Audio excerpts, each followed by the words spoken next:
Okay, let's begin our discussion for today. Today we're going to try and focus on the concept of moment of inertia. Yesterday I gave you quite a bit of information about moment of inertia. We did some demonstrative activities. We rolled the disc and we rolled the ring and we put the little weights on the bar and watched it spin around in a circle, and we did some counting exercises to see that you guys could indeed count to 13. Good job. Way to go, team. We saw that if the blocks were close together on the bar. So let's because you guys are young and forget things quite readily. Remember, the bar spun about its center like that, and there were some blocks that I put on it. And at one point, I put the blocks close together. Do you guys remember that? When the blocks were close together, it spun fast. But then when the blocks were far apart, it spun slow. Do you guys remember that? So that kind of seemed to indicate that this system was harder to turn than this system, right? That was the first takeaway. Then the second takeaway was I had a ring and I had a disc. And they were the same mass and same radius, and I rolled them down a table. So let's get a table.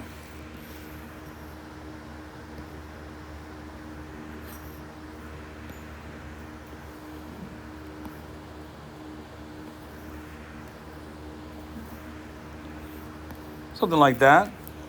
On a race where I start them both at the very top, which one's going to win? Well, we did it in class.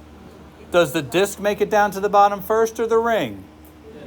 The disc. So in the race, the disc was at the bottom and the ring was trailing it.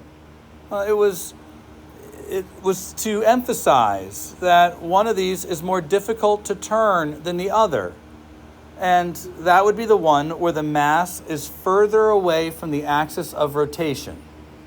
So I defined moment of inertia as a way of measuring the distribution of the mass from the axis of rotation.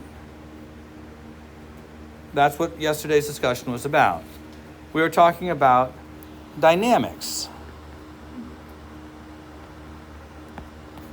Now, if you don't remember dynamics, that's from the first semester. Dynamics were situations in which the forces were not balanced. Under those situations, our objects accelerated. And in first semester physics, that acceleration was limited by the inertia. This is putting math to the things that we said out loud.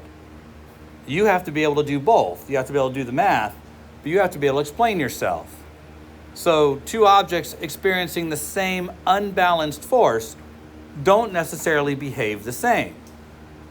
The one with more inertia is more difficult to move and therefore accelerates less. That's what this sentence says. That's the math behind the sentence. We have something similar happening now in that our objects here, they don't behave the same. They're experiencing similar forces, but one of them accelerated more than the other. And I say similar, there's a reason for that. They are not experiencing necessarily the same forces. It is a ramp, so both of them are experiencing mg sine theta, but I'm not convinced that friction is the same for both. We're going to have to figure that part out later. But for right now, clearly this one made it down to the bottom first. And that has to do with it being easier to turn. Now, these objects were rolling. Rolling is a subset of things you're going to have to discuss. We're going to probably leave rolling for a couple of days and just talk about things that spin for a little while so we can understand the spinning of objects. And I want to use an example right at the onset to continue to push the idea of moment of inertia.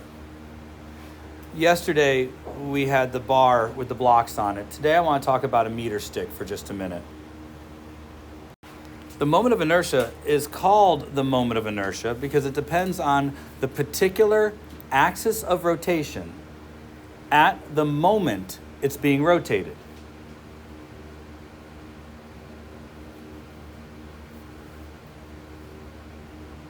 It's called the moment of rotation, the moment of inertia, because it depends on the particular axis of rotation at the moment it's being rotated. When we've got the axis of rotation I talked about yesterday for the bar, which is right about the middle. But as I just described, you can have an axis of rotation that's about this portion of the meter stick. That would be an axis of rotation that spins it this way. Well, that's a different moment of inertia. The object behaves differently for that axis.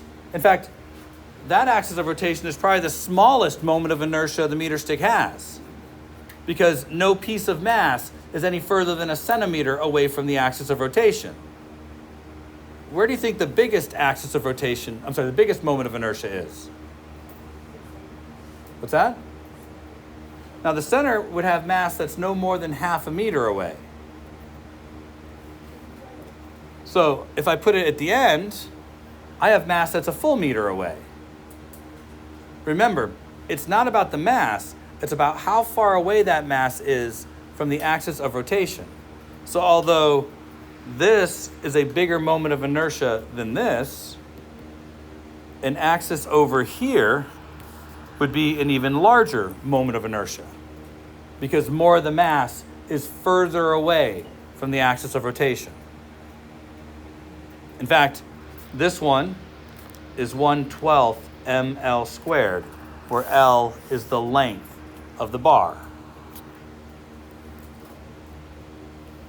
This axis is 1/3 ml squared. So obviously greater.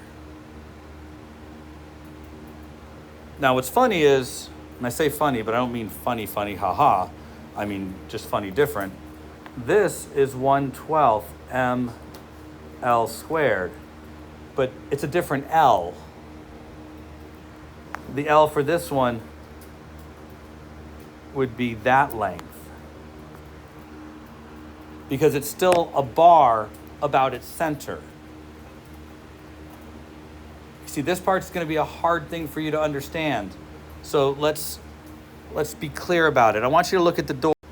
There are a variety of basic shapes that we consider to be things that we see in common everyday usage. Bars, hoops, discs, spheres.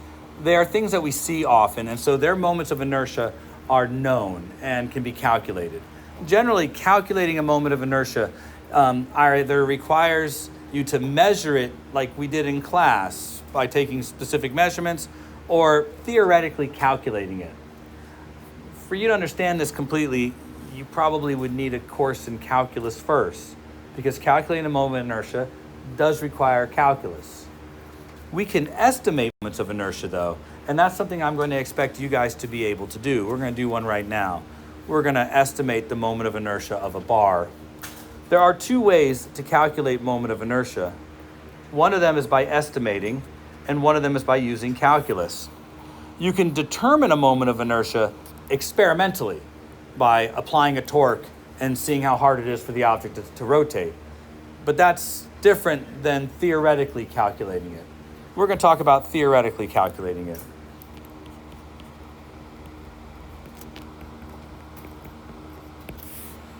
Now, the idea is to pick an axis of rotation, and we're just going to do a bar as our practice, and I'm going to pick an axis of rotation off to the side. You see, we're going to use what's known as the point mass moment of inertia.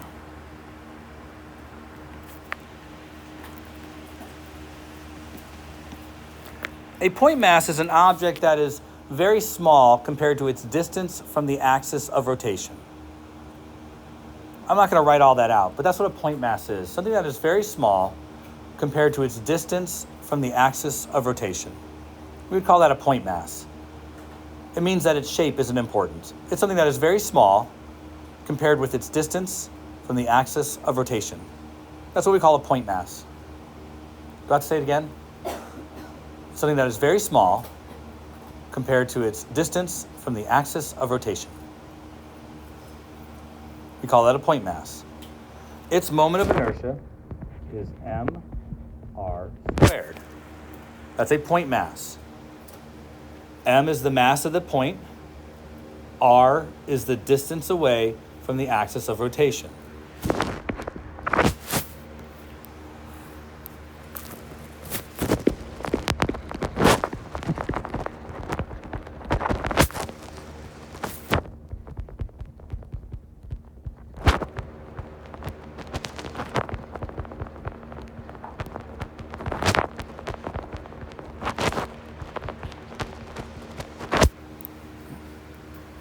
That's how you calculate the moment of inertia of a point mass.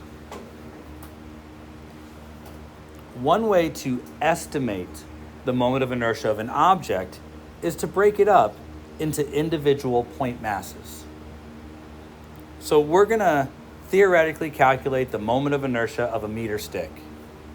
We're going to break it up into individual pieces.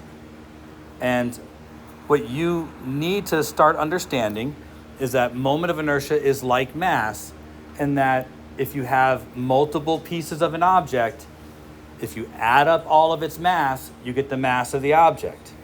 Well, if you add up all the moments of inertia, you get the moment of inertia of the object. So an object that's broken up into pieces, you can add together its individual moments of inertia to get the total moment of inertia. Moments of inertia add together. Now, I'm pretty familiar with how you students view summations, and most of you don't understand how summations work. But a summation is just a summation. It says, take an object, break it up into pieces, and start at piece number 1 and add till you get to the last piece. That's all a summation is. And my understanding is you guys are just now getting into like recursive formulas in pre-calc.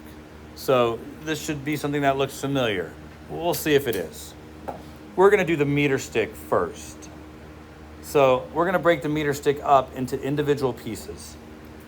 Now, I would ask you how many pieces, but remember, the more pieces you break it up into, the more accurate this calculation is. So I want to choose a reasonable number, but not so few to make it too easy that you don't see anything, but not too many that it makes it too tedious. So we're going to break it up into 10 pieces. Okay, 10 individual pieces. So I'm going to start by taking my meter stick and make 10 pieces out of it.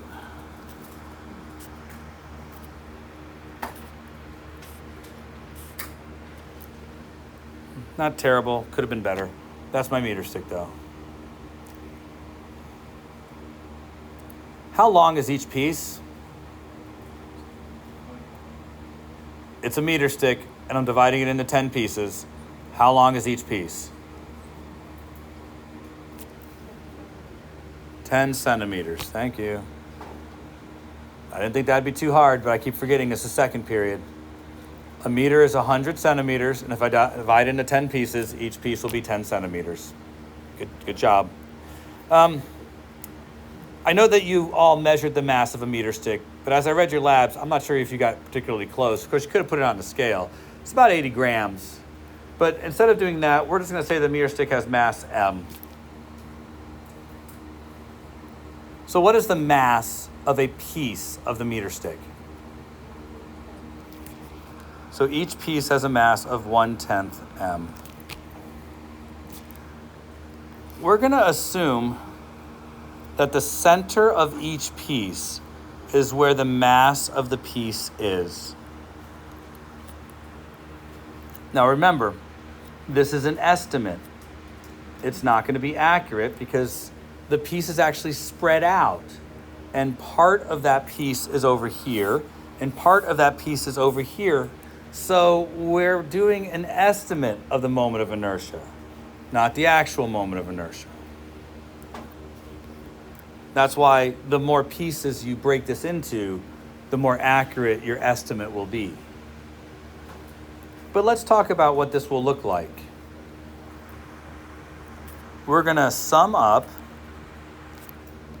Each piece has mass 1/10 m. And r is used because r can be in any direction. But we're going to use x here because we're doing horizontally. So our distance will be to a piece's mass a distance x away. But that's squared.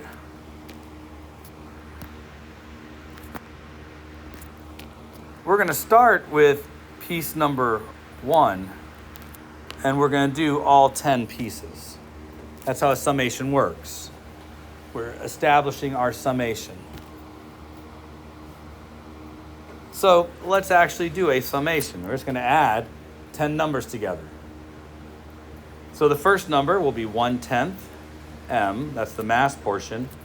And where is the first center located? 5 centimeters away. Excellent. And we have to square that. All right, let's go on to the next piece. The next piece has the same mass, 1/10 m. How far away is the next center? 15. That's right. And then we square that. Let's go on to the next one. 1/10 m. Where's that center located? What's that? 25. Squared, and so on and so forth. I hope. Now, I asked first period this, and they said they didn't know how to do it, but that they were just getting into it. Do you guys know what a recursive formula is? All you seniors should, because you know everything, seniors. You're about to graduate and go on into life, and you just were telling me how you're just bored with school because you're so above it. Can you tell me, my 4 seniors, what a recursive formula is? Or better yet, can you write the recursive formula that is indicated here? Aw, our seniors don't know things. Aw, sorry, seniors. I'm sorry that school is so boring, but you should have learned things. Let's see if any junior know how to write a recursive formula. I always liked them because they were like little puzzles. Let's see. It's a formula that when I plug in whatever number I have for I, will give me the term. So in this case, my recursive formula is going to start with 1/10 m. But I want to write something that has n in it, but that will return each term. For example, I know what this one's going to look like. It's going to be 5 plus, and I know I'm adding 10 every time, but I want that when n equals 1, I don't add 10 the first time.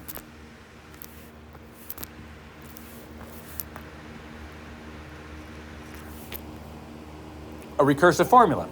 So if I put a 1 in for n minus 1 is 0, 0 times 10 is 0, I get 5. When I put in 2 for n, 2 minus 1 is 1, 1 times 10 is 10, 10 plus 5 is 15. A recursive formula. This recursive formula would predict this run. If you know about recursive formulas, then you know that, I would have to square this.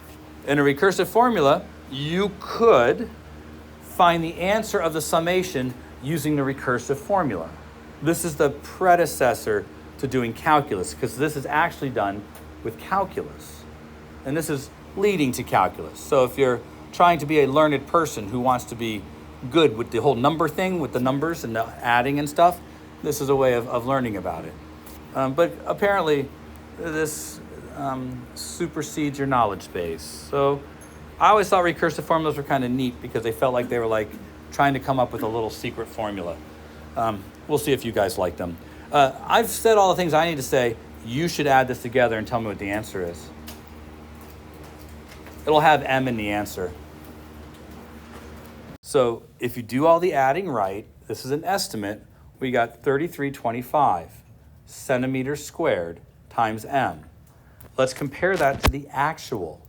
The actual would be 1/3 ml squared, but L would be 100 centimeters, the length of a meter stick. How close are we? Well, you work this out. And we get 3,333.3 m. Again, it was an estimate. It got us close. Did it get us right on? No.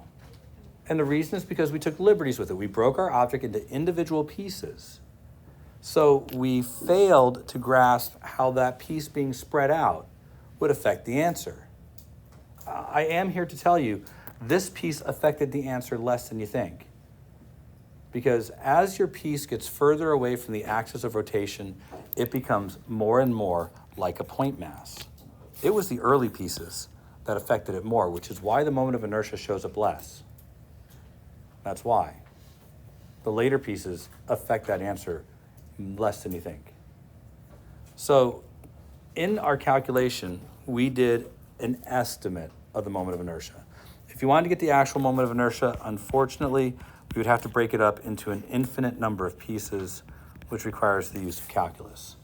Taking each piece and making it infinitely small. Imagine doing this where each piece is 1 millimeter, and we do it 1,000 times. That gets us very close to the correct answer. Calculus is voodoo. It's weird. It's like witchcraft, but it will create an answer somehow by doing some fancy stuff. If you don't understand calculus now, wait till you take it. It'll probably make just as little sense then. But you'll learn the rules, and when you learn the rules, you understand the rules work. Now, some of you will actually understand what is happening. For you gifted souls, go into some mathy stuff, because you've got a brain that really understands things. For you guys who didn't understand how it works, you just do things like the chain rule, or you do integration by parts because you know those things work, but you don't really know how. That's still heads and shoulders above most of the population of the United States. You will be able to do things other people can't do. Stop forgetting those things. Because just like I can find the angle for a pentagon, which is useless, until you need the angle of a pentagon. I build things. Sometimes knowing the angle of a pentagon is necessary if the thing I'm building is a pentagon. It seldom is. But you can imagine what I mean by that. Yeah, I know. The internet's there. I'll rely on that to know things. As you begin to find out, unless it's a first, a first level source, sometimes relying on the internet to tell you things can be putting your trust in the wrong people. So, in here, you might not have seen it as a fraction. The L squared was, if we take this for just a minute, remember the L squared would have been 100 squared, right? 100 squared is 10,000. This is 3325 over 10,000 m. That's where our L squared really is, times L squared. This was the fraction. Does that make sense? I know that that isn't the answer you're looking for, but to understand where the fraction comes from is to have to see this not in terms of an actual meter stick, but we would have had to do this problem in terms of L. And then you would have seen the fraction. For example, we would have said that this was, if the whole thing were L, then that would have been 5% of the way to get to the end of L. I'm not sure you want to do that problem that way. We could have set it up with some simple fractions to do. I do it this way because I think it's more accessible. Does that make sense? Okay. Feeds into your lab. In your lab, I told you to disassemble the T and to measure parts of the lab. Well, the top part of your T is a bar rotated about its center. So for your lab, you have its mass and you have its length. So as we just described, for the meter stick, there are 2 moments of inertia of a bar that I think you should be familiar with. A bar about its center and a bar about its end. About its end, it's 1/3 ml squared. But about its center, it's 1/12 ml squared. It's 4 times easier to turn it about its center than it is about its end. Yeah? Where's the fraction come from? Well, we had the fractions, though, do suggest something, that we're trying to put it in terms of the object's dimensions. So it's easy to measure the length of a bar. It's easy to measure the mass of a bar. So I'm telling you that moment of inertias are all going to have a component that has mass and shape squared. All of them will have that kind of arrangement. And they're all going to then have like kilograms, meters squared as their unit. This is to emphasize that the distance from the axis of rotation plays the bigger role in determining the moment of inertia of the object. But the third and the 12th are a consequence of actually doing the calculus. So, I would show you, but how many of you are in calculus? See, there's not enough of you that I think would appreciate what has to happen. And there's rules about calculus that won't make any sense to you when we do them. Yesterday, I presented you with the basic round shapes. And the round shapes are important because, well, let's just be honest, things roll. And so for objects that roll, we tend to want to know how they behave. We talked about 2 of them yesterday, but let's consider that there's really 4 things that we talk about that roll. There's the hoop or ring. This is the base of your T, right? From the lab, the base part, the stem, it was a ring. The PVC pipe was a ring. You measured its diameter, so you know its radius. So you're going to calculate its contribution to the moment of inertia because you're going to treat it like a long ring. Then there's the disc. There's a hollow sphere. And the solid sphere. And I mixed up the colors, mostly because I know that drives 1 or 2 of you kind of crazy. And because of that, it just makes me happy to know that you're kind of cringing inside because none of the colors match up like they're supposed to. That brings me a little bit of happiness. So if that's you, just know that deep down in my heart, I'm so happy. So we assume they all have a radius. We're assuming they're all being spun about their center like this. And that their radius measured from the center like that. But a disk is 1/2 mr squared. A hollow sphere has less mass in its center than, say, a disk does, but not so much as a hoop. So it's going to be between a disk and a hoop. It's 2/3 mr squared. And the solid sphere is the one that's the easiest to turn. It has the most amount of mass near its center, and it's 2/5 mr squared. We got almost everything I wanted to talk about here, but we neglected one thing that I'll have to talk about tomorrow, called the parallel axis theorem. And we'll cover that and a few other things tomorrow.